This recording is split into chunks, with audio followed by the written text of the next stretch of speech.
It's time for discussions. Welcome to Discussions. I want to give a shout out to my barber for giving me an awesome fade today and also inspiring this episode. My barber said that what he likes to do for fun, as one of his favorite things to do, is go to the beach and draw. He likes to draw animals. And it got me thinking, some people get bored and some people have come up with ideas of how to fix that boredom. And I myself have a very busy mind and I have the ability to get bored a lot. However, boredom is something I rarely feel because I've developed a system that whenever I, would feel boredom coming on, I have a range of activities that I can do that will make me feel good.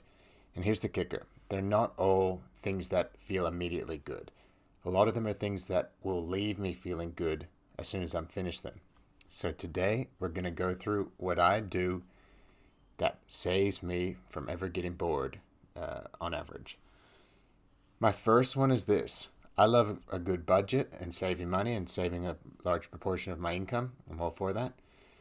So if I want to entertain myself, but I don't want to spend much money, I've come up with the ultimate solution in my eyes. If I'm working from home or I'm home on a weekend, for example, I'll get in my car, I'll turn the Pop Smoke Essentials playlist up very loud, and I'll drive to 7-Eleven.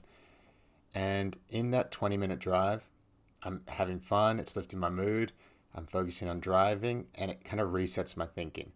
I get a coffee, which used to be $1, I think now it's $2, and I drive home. So now I'm in a totally new mood. I've kind of reset my brainwaves and I'm good to go. So if I'm ever bored in my room, that's number one. Go get a $2 coffee. And I'm sure that there's different versions of this, like getting an expensive, better tasting coffee, but my one works a charm. And there's a couple more difficult ones that you can do.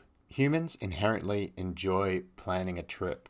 Even if you're not going to go on a holiday anytime soon, or if there's only a small chance you'll go on a holiday, if you plan a trip in your mind and kind of set out where you'd go and what you'd do, that can release endorphins and get you feeling good. So I tested this out today. I planned out and made a little one-pager of what my next trip would look like and who I'd visit in each location. And you can add things like what you plan to do there, what sights you hope to see. But for some reason, when we plan a trip, it feels just as good or, a portion of as good as actually doing the trip. So try that out next time and see if that can give you a little bit of a mood lifter. Another trick that I find helps me is by creating a weekly schedule. If I set myself a Monday, Tuesday, Wednesday, Thursday, Friday, Saturday, Sunday schedule, it can help me put my week into perspective and plan when I want to do things. And just that act of, putting gym here, putting work here, putting my other activities before or after work, that idea of organizing my week feels good. It feels like I'm growing and it gives me those endorphins of growth. So try planning out your week if you do want a bit of a happiness hit. Another one is getting dressed and getting ready. I've been told that if you just, put on a good outfit and look as best as you can, even if you're just at home, that can lift your mood. The idea of getting ready and looking nice can feel good in and of itself. And for the advanced things I do when I want to lift my spirits or just feel generally good, I'll set out my goals. I don't care if I have done my goals last week. I'll take a blank piece of paper and I'll rewrite my goals. It might have some overlap. They might be all new. But by putting your goals out there and things you want to achieve, things that you want to own, things you want to have, things you want to be, things you want to learn, people you want to meet, things you want to spend your time doing, by putting out your goals on a piece of paper, you're going to get that same kick of growth that you're heading in the right direction. And if you don't want to write down all your goals, I got one more for you. It's creating a new vision board. Even this morning, I went out and on a blank piece of paper, I wrote where I want to end up, my plan, I guess what is my long-term outcome, and then I worked backwards from there. How can I get there? What is my short-term goals? Then I drew some arrows to my medium-term goals, and I drew some arrows to my long-term goals. So by creating a little vision map, that's another way to get you feeling good and release those endorphins. We know that going to the gym and stuff like that feels good because, you might not feel like doing it, but after you do it, you're going to feel good after. Your body wants to reward you for that effort.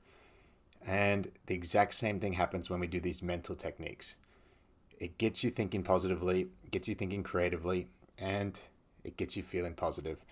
And feel free to steal my barber's technique. I'm not good at drawing, so I don't ever do the drawing.